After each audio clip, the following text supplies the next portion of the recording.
खुलुमबाय स्टुडिअ दं आङो राकेश रामसियारि बे समाव बिटिआरनि खुंगिरि प्रमद बर' बिथाङा आसामनि गिबि मन्त्रि डक्टर हिमन्त बिश्व शर्माजों मोनसे गोनांथार आयदाखौ लानानै सावरायलायनाय हाबाफारि लादोंमोन आरो बे सावरायनाय हाबाफारियाव आसामनि गिबि मन्त्रि डक्टर हिमन्त बिश्व शर्मा बिथांजों गोबां आयदाखौ लानानै सावरायलायदों नि बाथ्राखौ बिथां बिटिआरनि खुंगिरि प्रमद बर' बिथाङा फोरमायथिदों आरो बिथां बिटिआरनि खुंगिरि प्रमद बर' बिथाङा फोरमायथिदों जे बे समाव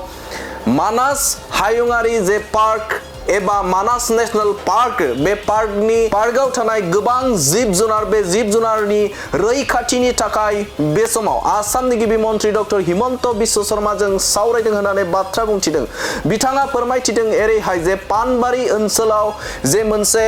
डिभिजनेल अफिस आरो बेनि अनगायैबो जाखिनि बेवहाय हाग्रा रैखाथिनि थाखाय जिब जुनार रैखाथिनि थाखाय बेवहाय गोबां सुबुंनि एबा मेन पावारनि गोबां गोनांथि जादों निबो बाथ्राखौ सावरायदों आरो गोबां समावनो बे समाव हाग्रा संरैखा होनो थाखाय एबा जिब जुनारखौ संरैखा होनो थाखाय बे समाव गोबां फरेस्टार एबा गोबां मावसुमानि गोनांथि जादों आरो बेखौ थिसनथायनि थाखाय आसामनि गिबि मन्त्रि डक्टर हिमन्त बिश्व शर्माजों सावरायनाय जादों होननानै बाथ्रा बुंथिदों बिटिआरनि खुंगिरि प्रमद बर' बिथाङा आरो बिथाङा बुंथिबावदों जे बे समाव जे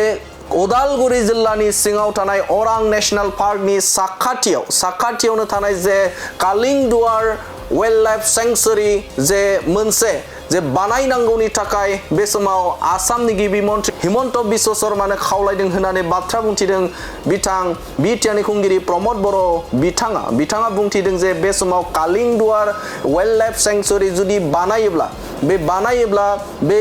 ओनसोलनि जाखिनि बे समाव मैदेर आरो मानसिनि जे जेंना जानाय बे दाङाबाजि जानाया जोबस्रांनायनि मोनसे थासारि जागोनखौ फोरमायथिदों बिथां बिटिआरनि खुंगिरि प्रमद बर' बिथाङा थारैनो बिटिआर हालामनि थाखाय बेयो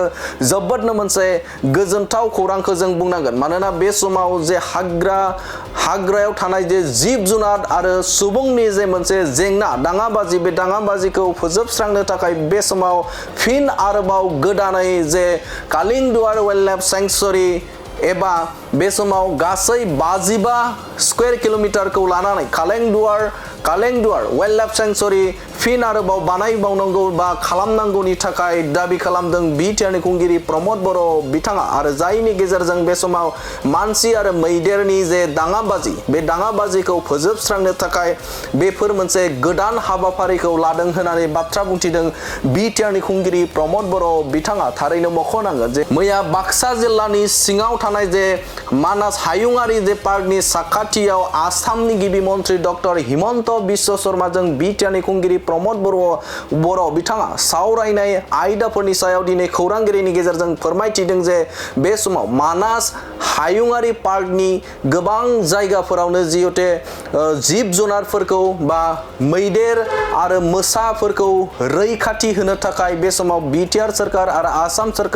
सरकारा मोनसे थासारि लाबोनो थाखाय बे समाव बेनि जे मावफुं बा मावसुमाफोरखौ बांहोनायनि आरो डिभिजनेल अफिस बानायनायनि थाखाय मोनसे थिरांथा एबा बे समाव सावरायलायनाय जादोंखौ फोरमायथिदों बिटिआरनि खुंगिरि प्रमद बर' बिथाङा आरो बेनि अनगायैबो जे बे समाव उदालगुरि जिल्लानि सिङाव थानाय जे अरां नेशनेल पार्कनि साखाथियाव जे कालिंदुवार साखाथियाव गासै 55 स्क्वायर किलोमिटारखौ लानानै बे समाव कालिंदुवार वाइल्ड लाइफ सेंक्सुरी बानायनायनि बा गोदानै बेयाव गायसननायनि थाखाय सावरायनाय जादों होननानै बाथ्रा बुंथिदों बिथां बिटिआरनि खुंगिरि प्रमद बर' बिथाङा मानास आरो सालबारियाव गोबां खामानि सोलिगासिनो दङ सालबारिया जोंनि मोनसे साब डिभिजन आरो बेखौ आरोबाव बेवहाय इनफ्रास्ट्राक्चारनिफ्राय लानानै गोबां खामानि मावनो थाखाय मैया मोनायाव जोङो चिफ मिनिस्टार बिथांजों सावरायदों आरो मानासाव जिखिनि फिसा जेंनाफोर दङ बेवहाय विड्स होनना बुङो माखासे नाङै हाग्राफ्रा रज'दों जेरावनोखि गांसोनि माने एरियाया खमायलांदों आरो बेवहाय जिखिनि जुनादफोर दङ मोसानिफ्राय लानानै गुबुन जुनादफोर बिसोरनि प्रटेक्शननि थाखाय गोदानै एक्सपेडिशन जानाय बै पानबारि एरिया बायदिसिनाफ्राव गोदान रेन्ज अफिस नांगो गोदानै डिभिजन बानायनांगो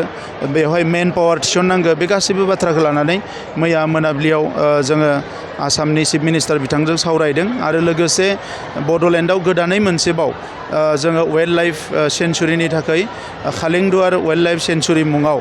55 स्कुवेर किल'मिटारनि थाखाय मोनसे गोदान नटिफिकेसन थाखाय जोङो चिफ मिनिस्टार बिथांजों सावरायदों आरो उदालगुरि जिल्लायाव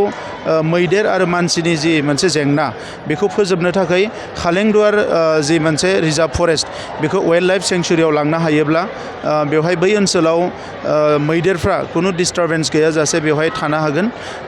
बेफोरखौ लानानैनो मैया सावरायनाय जादों ओंखायनो फैबाय थानाय समाव मानास आरो सालबारिनि थाखाय मोजां खौरां फैगोन होननानै मानगोनां चिफ मिनिस्टार बिथाङा फोसावदों। जिहेतु लामा भुयापारानिफ्राय थांनाय ओरै बासबारि थांनाय लामा आरो दलं गोबां गोनांथि जादों बेखौनो मैया गासैखौबो रायलायनाय जादों आरो लोगोसे